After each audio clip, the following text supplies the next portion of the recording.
Olá, que a paz do Senhor esteja com todos. Sejam muito bem-vindos ao nosso espaço de reflexão, o Congregador.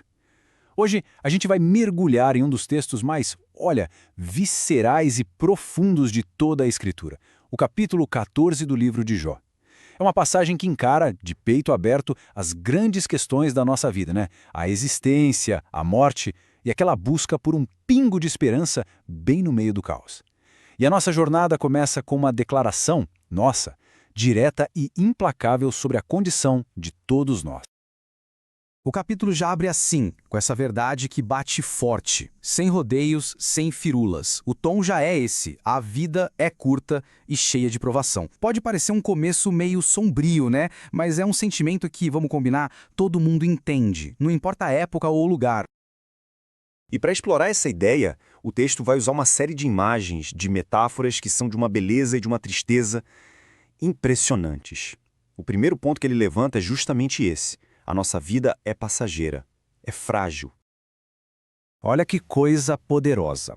O autor usa figuras da natureza para a gente entender o nosso próprio destino. A gente é como uma flor, tem ali seu momento de beleza, de cor e logo murcha. E também como uma sombra, né? Que aparece por um instante e some, sem deixar marca nenhuma. A mensagem aqui é bem clara. A nossa existência, do ponto de vista puramente terreno, não foi feita para durar.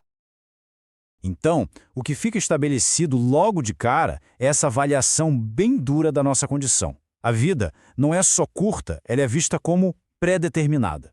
Nossos dias estariam contados, sabe? Com limites que a gente não consegue ultrapassar. E para Jó, tudo isso acontece debaixo do olhar atento de um poder superior, o que só aumenta a angústia dessa reflexão dele. Mas aí, quando parece que não tem mais saída, que é só desolação, o poema dá uma virada surpreendente. O foco sai um pouco do ser humano e se volta para a natureza. E é lá que ele encontra, de um jeito bem inesperado, um brilho de esperança.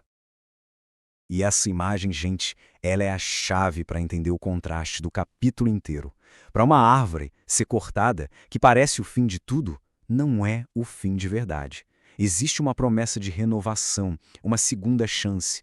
Essa força, essa resiliência da natureza serve justamente para deixar ainda mais clara a tragédia da condição humana que ele vai descrever logo em seguida.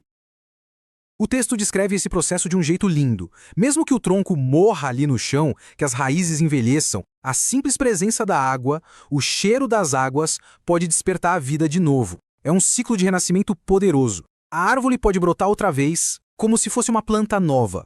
Ela tem uma capacidade de se recuperar que, aos olhos de Jó, foi negada a nós. E é aqui que o poema nos atinge em cheio. Depois de mostrar a esperança da árvore, ele volta a olhar para a gente, para a humanidade, com uma certeza devastadora. Esse é o coração, a dor mais profunda desse lamento de Jó. A frase é direta, é brutal. Mas um homem, esse mas cria uma divisão total. Diferente da árvore, para nós, seres humanos, a morte é um ponto final. Não tem cheiro de água que nos traga de volta. O último suspiro é exatamente isso, é o fim. Aqui o argumento fica escancarado nesse contraste doloroso. De um lado, a árvore, com seu ciclo de vida. Do outro, o homem, comparado à água que evapora, a um rio que seca, processos que não têm volta. A conclusão é implacável. Uma vez que a gente se deita na morte, não se levanta mais.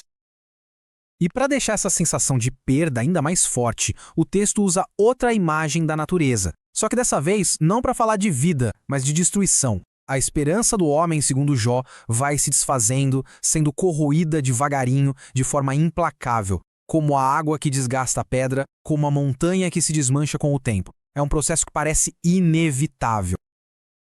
O texto, então, nos leva para um lugar de isolamento total depois da morte. Os mortos são descritos como completamente desligados do mundo dos vivos. Eles não sabem o que acontece com seus filhos, se eles têm honra ou se passam vergonha. A única consciência que resta, numa imagem poética e terrível, é a dor do próprio corpo e o luto por si mesmo.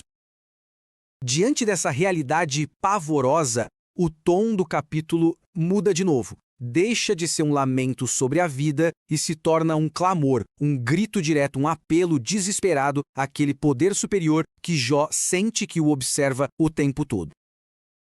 E aqui está. A pergunta que ecoa por séculos, o centro de toda essa angústia: acaso tornará a viver? Repare que Jó não está afirmando nada. Ele está perguntando, talvez sem nem ter esperança de uma resposta positiva. É uma pergunta que força a gente a parar e a refletir. O que significa morrer, afinal? No meio do seu desespero, Jó faz uma proposta muito ousada a Deus. Ele não pede para escapar da morte. Ele pede para usar a morte como um esconderijo temporário. Senhor, me esconde na sepultura. Me oculta lá até a tua ira passar. Marca um tempo para mim. E depois o Senhor se lembra de mim. É uma barganha por um adiamento, não por uma ressurreição. O fascinante aqui é a esperança que está por baixo de tudo isso.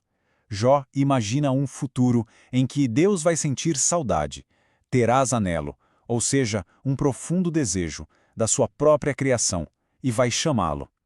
A esperança dele não é necessariamente numa vida eterna como a gente pensa hoje, mas num momento futuro de conexão, de reconhecimento pelo seu Criador. Ele só quer ser lembrado. E a gente termina com essa pergunta, que amarra a tensão que o capítulo inteiro construiu e não resolveu. Se a morte é o fim de tudo, como o texto parece dizer, por que esse desejo de ser lembrado pelo Criador é tão forte? O que essa necessidade de reconhecimento diz sobre a esperança humana, mesmo quando a gente está de cara com o vazio? É uma reflexão profunda que Jó nos deixa e que continua nos desafiando até hoje. Pensem nisso.